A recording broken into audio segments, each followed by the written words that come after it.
Hello, this is Paul Single, Managing Director here at City National Rockdale, and welcome to Economic Perspectives. Well, it's an election year, and news articles about the federal debt tend to be popular, so we thought a deep dive into this topic will be of value to you. One of my favorite quotes on this issue is the title of this month's video. A billion here, a billion there, and pretty soon you're talking real money. That quote is attributed to Everett Dirksen, the colorful Republican senator from Illinois, who was cautioning that federal spending had a way of getting out of control. Well, that was back in the 1960s. Today, we could easily substitute trillions for billions. Remember the debt ceiling conflict from last summer? Well, the federal deficit has grown $3 trillion higher. And the words millions and billions and trillions, they all roll off the tongue rather easily. So I think maybe we should put some perspective on these numbers. If you take a second, 1/60th of a minute, well, if you have a million of them, you know how much time that is? It's about 12 days. If you had a billion seconds, well, that's about 32 years. So the difference between a million and a billion is the difference between a newborn and a fully mature adult. So a trillion, well, that's going to be about 32,000 years. Now, when we're looking at the debt, the first thing that we need to decide on is what's the best way of measuring what the debt is. So let's take a look at some of the charts. In this first chart, the total amount of debt that the federal government owes is $34 trillion. However, about $7 trillion, or 20%, is owned by some sectors of the government. This would be like the Social Security Trust Fund or the Highway Trust Fund. This leaves almost $27 trillion that is owned by the public. The total amount is called the gross amount. The net amount is what they call publicly held debt. So do you look at the total amount or do you look at the net amount? Well, it depends on who you are. If you're Congress and you're concerned about the debt ceiling, you look at the gross amount. If you're the Congressional Budget Office or most academics, you look at the amount that the public owns. They figure an asset in one part of the government offsets the liability in another part. So who owns the rest of this debt? Well, the American public, foreigners, which includes other central banks, and the Fed, which is the single largest owner of Treasury debt. That's because of the sizable quantitative easing program they had during the pandemic to help bring us out of the recession. In this chart, since 1900, you can see how much debt has snowballed in the past 40 years or so. I highlight this little bump in the early 1940s to put some perspective on this chart. That, of course, was World War II.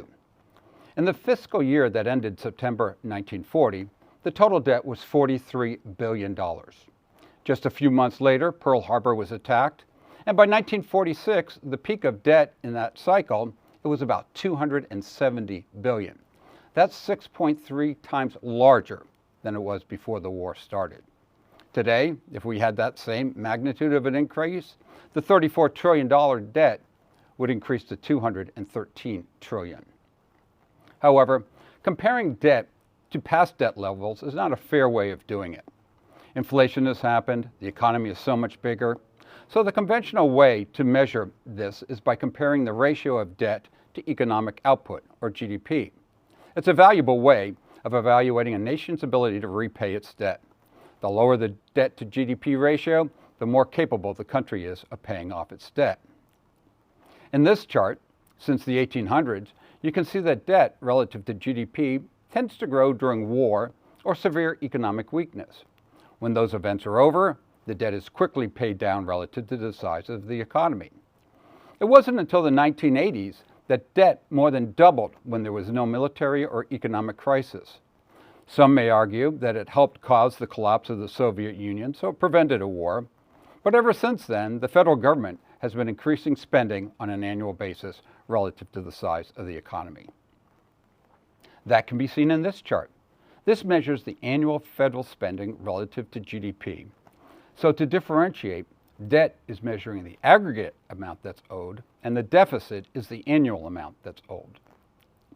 This chart shows that since 1960, there have only been a handful of times when there's been a surplus. The rest were deficits. This overlay shows that the trend is increasing in terms of the size of the annual deficit. Now, there are two sides to the Treasury's balance sheet, revenue and liabilities. In this first chart, we're looking at the revenue. If you think you pay a lot in taxes, well, you're right, you do. Last year, the major categories of income brought in $4.6 trillion. Income taxes was 51%.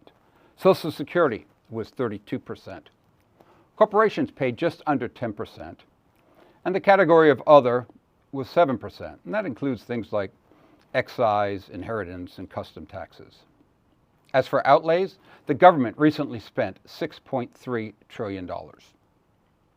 Now, there are two types of spending: mandatory, which does not require an annual vote by Congress, and that's about 2/3 of the spending. The remainder is discretionary, requiring Congress to vote. And two significant categories exist: defense and non-defense. It's in these categories that Congress spends its time debating how to spend the money. As for the mandatory spending, well, those are on items such as Social Security, Medicare, Medicaid, and of course, net interest payments. Mandatory spending is expected to grow due to demographics and other trends contributing to increasing outlays. The population is aging, healthcare costs are rising, and this, of course, puts pressure on Social Security and Medicare programs. The net interest payment is something that tends to annoy the public. You can see this chart and how it has increased significantly in the past few years due to greater borrowing and higher interest rates. The CBO expects it to surpass the spending of defense this year. Now, the question that is asked most often is, at what level of debt is it too much? Well, that's sort of an elusive figure. Many factors influence that number. A larger economy can handle higher levels of debt to GDP than a smaller one can. What type of economy is it? Is it a highly diversified economy or not? Is it an emerging or developing economy? That makes a difference too.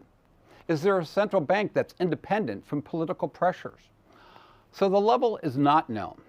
But like many things with credit, it's not a problem until it becomes a problem, and then it tends to be a big problem. We know that high levels of debt push up interest payments and slow economic growth by crowding out private investment and public spending that could otherwise be used to improve America's workforce, infrastructure, and productive capacity. So how do we lower the debt? Well, the solution lies with Congress. They need to develop a long-term fiscal plan that provides a cohesive picture.